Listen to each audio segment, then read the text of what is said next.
안녕하십니까 시청자 여러분, 정치타운의 신월윤입니다. 오늘은 부정선거가 있다면서 지금이 어느 시대인데 부정선거가 있느냐며 반박하는 주류들이 있어 여기에 대해서 알아보고자 합니다.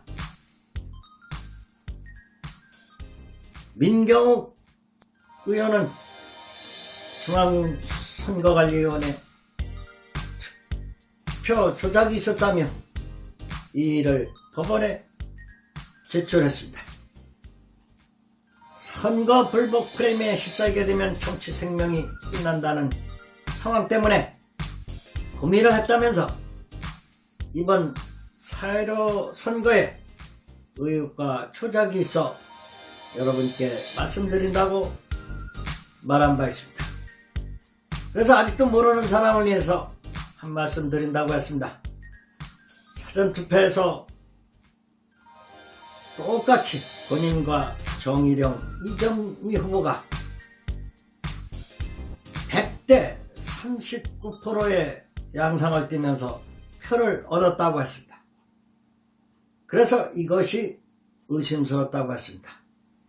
이를 두고 박영하 교수는 동전 1000개를 던져서 앞면만 나와야 된다고 했는데 그것은 누가 손대지 않으면 있을 수 없는 조작이라고, 조작된 통계라고 했습니다. 그래서 그는 우리 정치인들이 가장 관심을 가지고 보는 것이 무엇이냐면 당일 출구조사 상황인데 민주당은 170여 석의 거대한 의석을 얻고도 사전투표와 그날 선거를 총합쳐서 출구조사를 발표하는 날 그렇게 기뻐하지 않고 소리를 안 질렀다는 것입니다. 여기에 또 이 일을 하고 있습니다. 또한 양정철 씨가 이번 선거의 1등 공신인데 그는 투표 결과가 나오자마자 무섭고 들었다며 자신은 다시 정계를 떠난다고 했다고 합니다. 왜 무서운지 그것도 밝혀야 된다고 이의를 제기했습니다. 특히 미추홀 후보의 남영희 후보가 171표 차이로 졌는데 다시 개표 이의를 한다고 했다가 하루 만에 접은 이유가 무엇인지 민주당이 지시를 한 것이 아닌지 밝히라고 했습니다. 그는 특히 선거에서 QR코드를 쓰면 안 되는데 인적사항이 다 들어간 QR코드를 썼다는 것입니다. 또한 전자 개폐기도 쓰면 안 되는데 이번 총선에서 썼다는 것입니다. 그래서 중앙선거관리위원회는 QR코드의 생성과 특혜 과정을 시연을 통해 명명백백하게 당장에 공개하라며 이 일을 제기했습니다. 그 QR코드가 왜 중요하냐면 사전투표용지와 당일투표용지에 다른 게 딱 하나 QR코드의 적용이기 때문이라는 것입니다. QR코드는 네모난 것이고 법에는 막대 모양의 바코드 외에는 사용할 수 없다고 주장하고 있습니다. 그리고 서울과 인천, 경기의 민주당이 얻은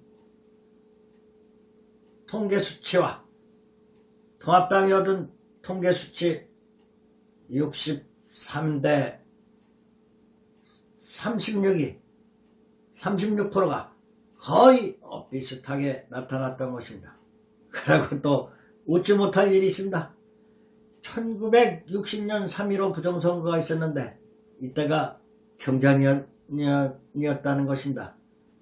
2020년 60년 만에 경자년이고 4.15 부정선거를 이 땅에서 끝까지 파헤쳐서 정의를 세우라고 자기 이름 자 가운데는 경자가 경자년 하는데 경자를 한다.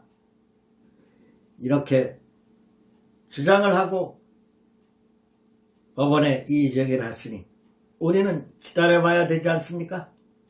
그런데 이게 진실인지 아닌지 모르겠습니다만 막가파 주장도 있는 것 같습니다. 뭐 사전투표함 용기가 헬스장에 처박혀 있다는 등, 또 4일 동안 보관하는 그 장소에 CCTV가 없었다는 등, 또 투표함 용지에 봉함함과 개표함에 와서 봉함함을 뜯어보려고 보니까 자기 사인이 틀렸다고 주장하는 사람이 있습니다. 이것이 맞는다면 이런 것은 사실인 것 같습니다. 또한 유튜버들이 부정선거 의혹을 부추기고 있는 것 같습니다. 특히 그 중에서 공병호 씨는 숫자를 골아프게 인용하면서 21석이 도덕을 맞았다는 등, 이래서 부정선거라는 등 연일 숫자 노름을 하고 있습니다. 이에 대해 홍준표 씨는 지금이 자유당 시절이냐며 비아냥거리고, 모든 의원들은 한국식 선거 문화를 욕하지 말라고 뒤에서 웅성거리고 있습니다. 여하튼 민경 의원이 법원에 부정선거 조작을 밝혀달라며 이의를 제기했으니 우리는 기다려봐야 될 것 같습니다. 그때 다시 말을 해도 늦을 것 같지 않습니다. 그래서 오늘은 뭐가 부정선거고 또한 이들이 주장하는 내용이 뭔지 알아봤습니다. 지금까지 정치타운의 제널윤이었습니다. 시청해주신 여러분 감사합니다.